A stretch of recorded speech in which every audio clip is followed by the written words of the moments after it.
So first, first there will be introduction of you. Pardon me? Go ahead, sir. Let's go ahead, sir. Okay, cool then. Is it on Facebook or on YouTube? Facebook. Okay, wonderful. Cool. Let's go ahead, sir. Hello, Prasanna, sir. Shall we go ahead?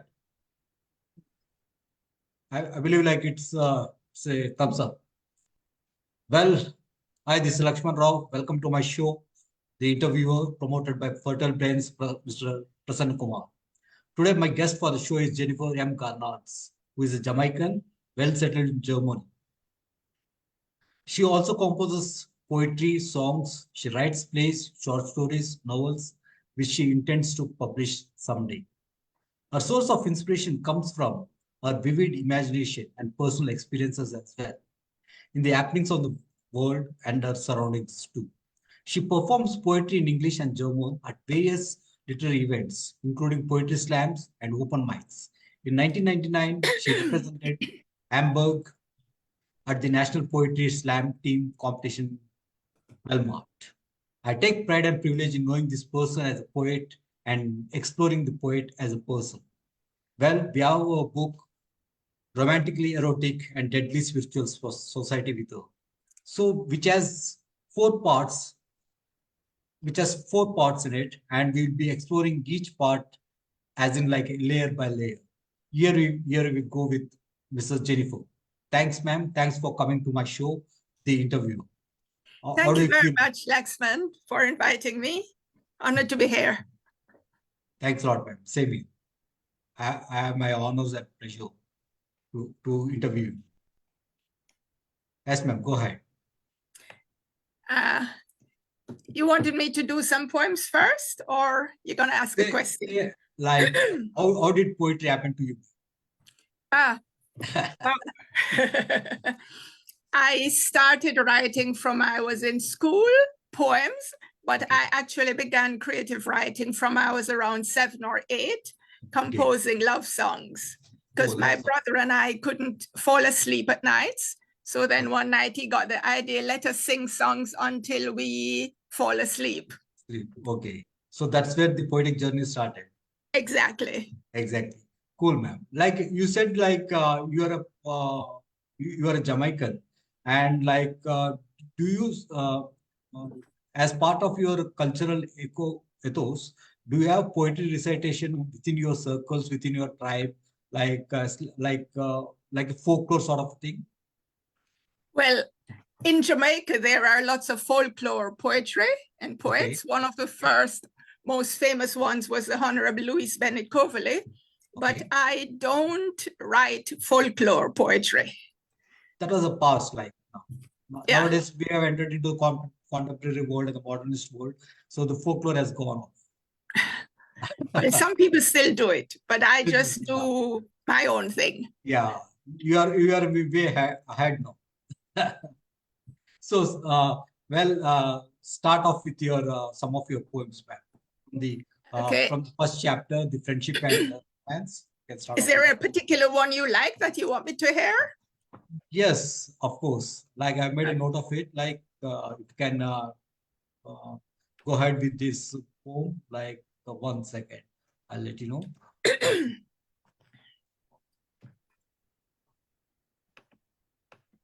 I love the poem Immortality. If you can Immortality? Immortality, yeah. Okay then. I'll look for that one and do it now. Wherein you mentioned like incidents may fade, but 20 years of haunting memories will continue to flood the mind. Yes, I'll deal with that. That was a fabulous line for me. Okay. I will look for that and then I'll just read that to you. Let me find the page. Yeah. Okay. Forget the past. Can one flush 20 years like useless shit? Incidents may fade, but 20 years of haunting memories will continue to flood the mind. controlling the future like the water keeping us alive.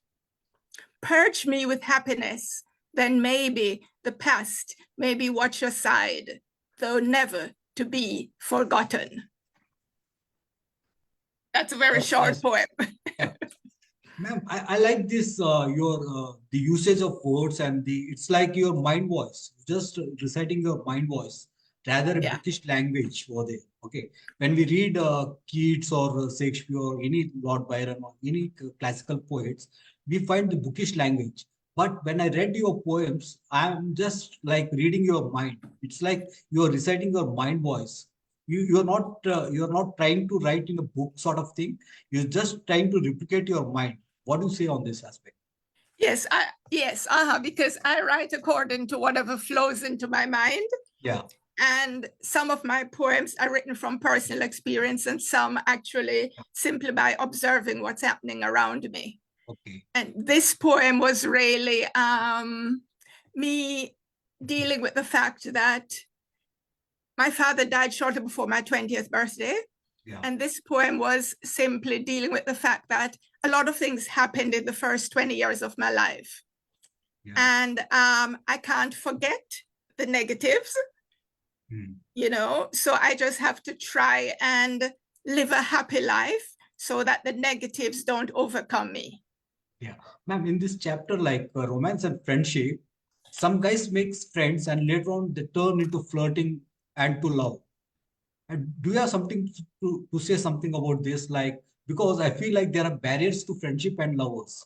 As a quote, friends can become lovers while lovers can't become friends.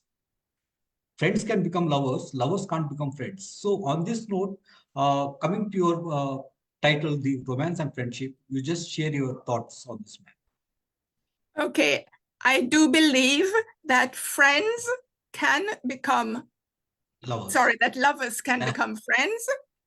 It's normal to be sexually attracted to someone. However, if a relationship ends, then they can still maintain a friendship, but only if each respects the border of one wanting to be the relationship to be purely on a platonic level. Yeah. If one party is not willing to accept... That's very much difficult, I believe. So. It's difficult for some, but I'm sure there are those who are mentally strong enough to control themselves. Yeah. Or are you saying that men are too weak and can't control themselves? Yeah. There's another poem like Journey to Your Mind. Yes. I would like to recite these lines here. When may I journey to your mind? When will you unlock the door? When will you let me in? I need to know. I need to know. What goes in there? I need to know. I just must know. It's like a free fluid flow, wherein like there's no obstacles, there's no hindrances with a difficult word sort of thing. Like it was a simple, subtle flow. That is what I like in your poetry, like the simplicity. You know, like simplicity, the way you express openly. That's what I allowed in it. So when it comes to the second session, like the spirituality and death, this second chapter, like wherein you discuss with the spirituality and death, I have a quote, ma'am. I have a certain quote. Nothing philosophizes as pain does, as nothing spiritualizes as death does. Nothing philosophizes as pain does, as nothing spiritualizes as death does.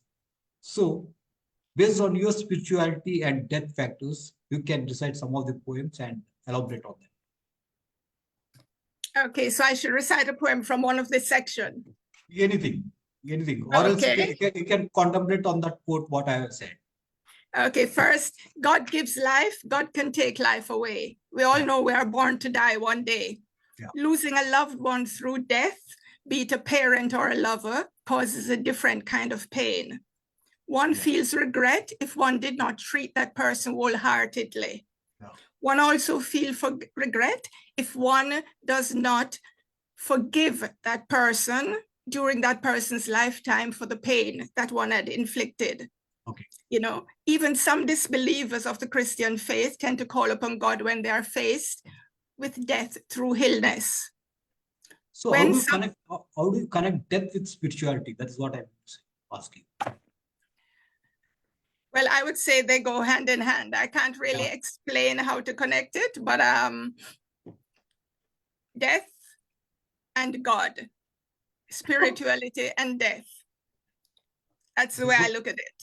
See, I feel like death is a springboard wherein the element of thought of spirituality strikes in for some.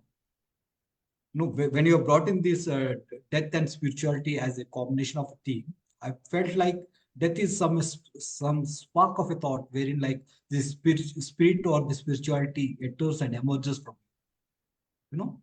So that I believe like you have brought in that element of thought. Yeah, well, that's why I say, God gives life, God Yeah. takes life. Exactly. And the both of them, you can't really separate them from each other. Yeah. So, and I love this poem, like in the soliloquy and I. We have these Yeah. great lines. Of all eternity, for all eternity, tore our hearts into two. You may never ever be mended. So shed some light on these lines. I love these lines, especially. Yeah, that poem is based on my father.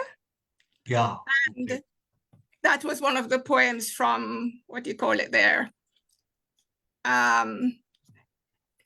About my father when he died and the thoughts which were going through my head. Yeah, you said like your father didn't die, like he was murdered. Am I right? That what? You said like your father was murdered rather died. Yes, yes. That's a painful aspect to know, and that's a painful aspect to convey or express in any Right. And that's why I put my feelings into this poem. Yeah. So that is the reason I wanted to ask you this. So express yourself freely on this one. Well, he was super strict, Yeah. super strict. And, I always wished for my freedom. Okay. But there is no way I would have wanted my freedom to come that way. Okay. So therefore, after he was murdered, I was full of remorse that I wanted my freedom. Okay. And that's why I'm saying in the poem, can you rest in peace? Because we thought, we even dared to think we could be free and break the link if you weren't there. If you were to disappear out of our lives for all eternity. But naturally, we didn't want him to go that way. And that's why I'm saying in the poem, if death has power, set us free. Cool. So that's so nice, man. So that's nice. So I just want to ask you, like, how much of your personal life do you bring into your poetry? Well, I would say less than 50%, because I write on various themes. And therefore, a lot of my poems deal with colonialism, effects of colonialism, children's struggles, nature, mortality, war, politics, and women's issues, women abuse. So therefore, I definitely would not say that my poems are only about my personal life or mainly about my personal life. This one poem wherein like you have stated like you started with an old love with grandpa and grandma because it was fun and frolic and it was thought-provoking. These are some essential themes on one's poetry. So please comment on this, man. Okay, the poem Old Love, I'll just recite it. It's just a few seconds. Like cowardly soldiers, our energies have deserted. You can't bear me up, nor can I keep it up. So let's just kiss and fondle each other's bundle. Think of the fun we had when young. In this poem, I have put my grandfather's voice talking to my grandmother about them now being so old that they can no longer have sex. And the thought came because adults sort of give children the impression that sex is love, but sex is not love. Sex is a result of love or a feeling of love. It's an extension of love.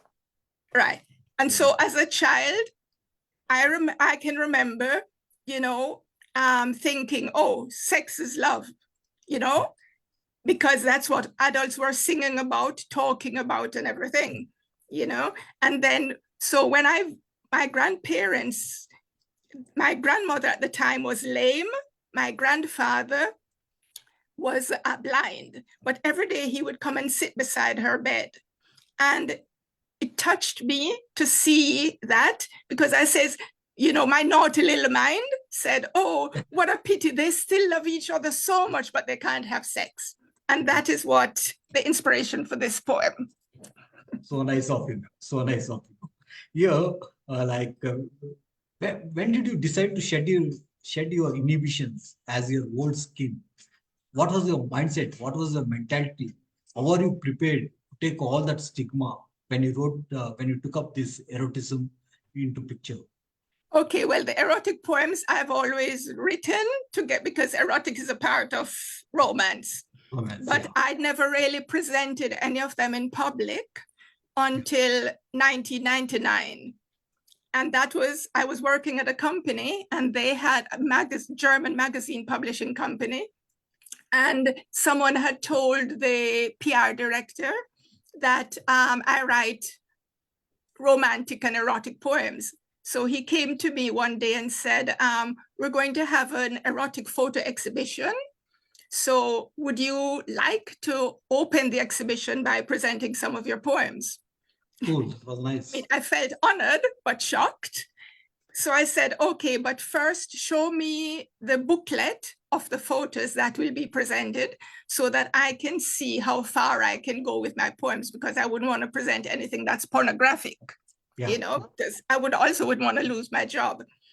And while I was looking through the booklet of the photographer, 3 photos, erotic photos in it, inspired me to write a poem, which I started writing immediately at my desk at work. I originally wrote it in German, and then I had to translate it in English. And I'd like to stop you here. Like, even when we were young, like I wrote some romantic, erotic poems. But after a period of time, what happened is like I tore all those poems into pieces, bits and pieces, because I was scared. Because in India, most of the poets, they write only till love, to a certain extent of lust. They never try to explore sex, because talking about sex or else talking about sexual aspect is the taboo in Indian culture, and in most of the other parts of the world as well. But I respect you on that note. I respect you with great reverence in my heart and mind. The thing is, like, being a lady, you have taken it a step ahead. Taken a step ahead, and I'm very much fond of your writing, that you have brought it in a very profound way. Like, even today when I read your poems, like, I feel like why didn't I try to write such erotic poems? Although I've written, I've torn it, like I feel like why couldn't I dare, you know? So you need to have to stretch your muscle to bring out that courage out of you. So what do you say on that? well, I would not have had the courage to present them had I not got this invitation within my own company to present erotic poems. But in terms of writing, I don't see why you felt the need to tear it up, because even if you wrote it, no one would have seen it. So you could have kept it without tearing them up and throwing them away. Yeah, so it just happened that way for me. Like, I just wanted to share with you this aspect. Yeah, Like, yeah. most people, they don't explore these themes beyond lust. They don't try to explore these themes because they don't want their families to read, their neighbors to read, their friends to read. So they want to keep a secret. They want to be secretive. They want to be they want to silence their uh, lust or sensual aspects. So that is why I had to ask this. Yeah. Cool, man. So going further, like we have this thing here. We have spoken about spirituality and death. So coming to society and nature, like I read your poems which are of so use and with flow and fluidity. Your expressions have a beautiful poetic voice. No need to mention that at all. So since how long you have been writing on the social themes? So what is the inspiration for you to bring out the social themes? What triggers you? Social. Okay, I've been writing on social themes since the 70s. I used to work at the Prime Minister's office in Jamaica. I was personal assistant to Beverly Manley, the Prime Minister's wife at the time. And she was very concerned about what was happening with the Jamaican people, did a lot of social work with the poor. And so I got inspired to sort of delve into the problems that were happening in society in Nice. Jamaica. Yeah. See, some So- poets like they don't try to journalize all those aspects of the social norms. They try to be personal and they try to be pen down all those emotional aspects, rather looking into the social aspects of the society. So on this note, like I extend my warm greetings to you as well, like to bringing all those pictures into your mind and framing it in poetry. That's a great thing that you have done on your poetry. Well, coming to your favorite question, like you just wanted to explore your sensuality. I would say like what to say. Amidst these two, like sensuality and sexuality, we are amidst sensuality and spirituality, we have this sexuality. And you have brought in this eroticism in such a manner, in a beautiful manner, that please recite a poem of yours, ma'am.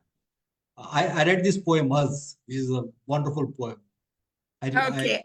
Yeah. The poem Us is very long, and I'm sure we don't have enough time for it. So can make I will it just short and brief. recite a verse from it. Is that okay? Yeah. Okay, Or, good. or else any of your poem that you like. Okay, I will do a verse from this poem.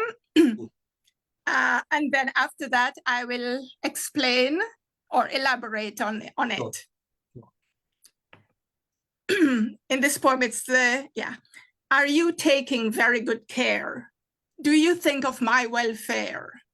Do you at least wear a first-class condom as life-saving preventive protection against bringing any contagious infection to me at home? Or are you running wild, deceiving me, being trapped by a greedy, conniving bitch, gambling through you to become quickly rich?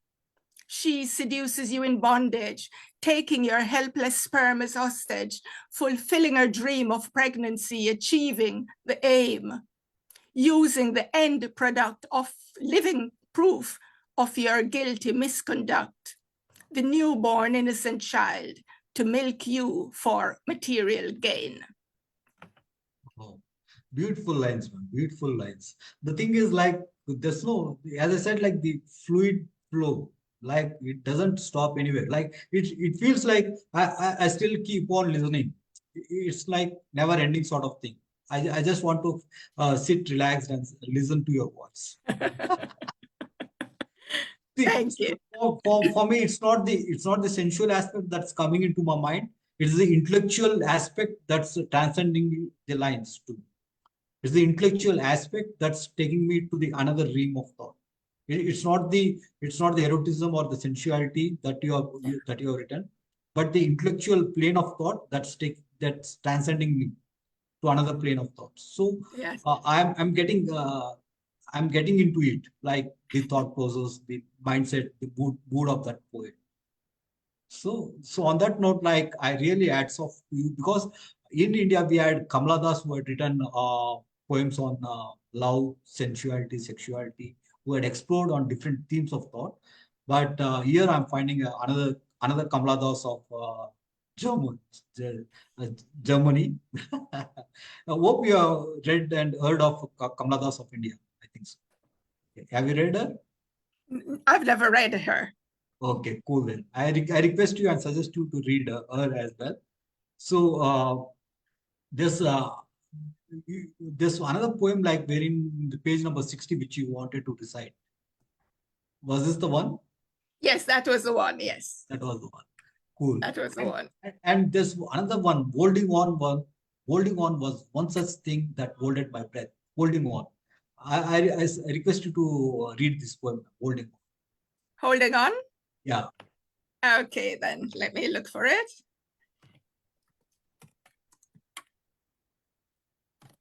because holding on, it was something like to hold on to your breath, your Yes, chest. yes. No, holding on. That is, I was thinking of the situation in Jamaica, where you have the impoverished struggling, and they're also having problems with the law enforcement.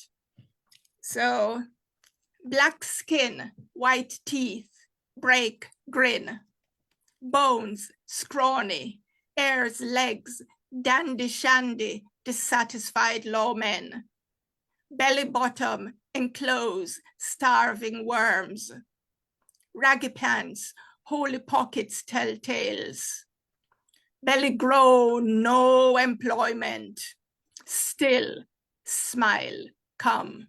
Me and my people cry, me and my people will die for no other but this land, where even baby's tongue dry, kitchen, bedroom one, for black skin, white teeth on the increase.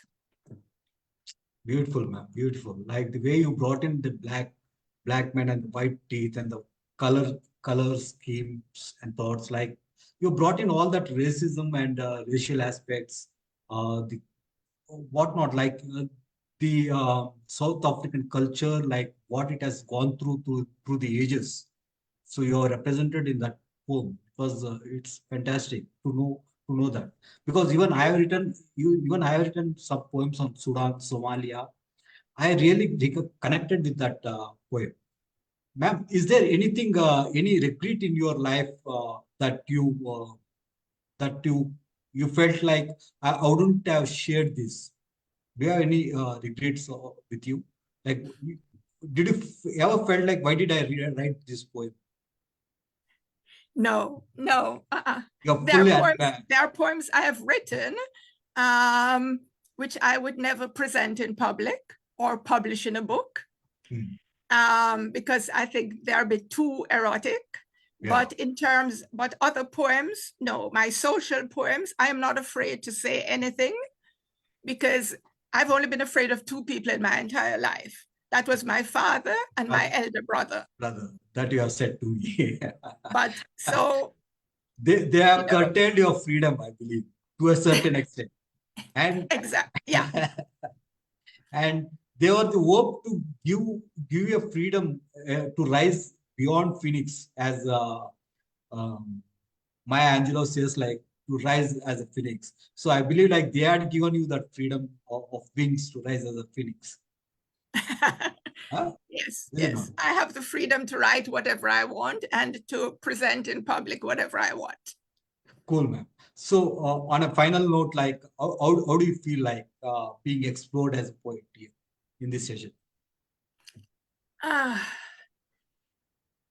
It's a wonderful feeling to know that there are people from different parts of the world. For instance, you are in India right now, and it's a wonderful feeling to know that you and other people all over the world do appreciate the poems that I write. And it gives me encouragement to say, okay, they consider this poem a classic. They consider this poem fantastic. And so far, I have never had a negative comment about any of my poems. People might say to me, with your erotic poems, do you think you are stripping yourself? Yeah.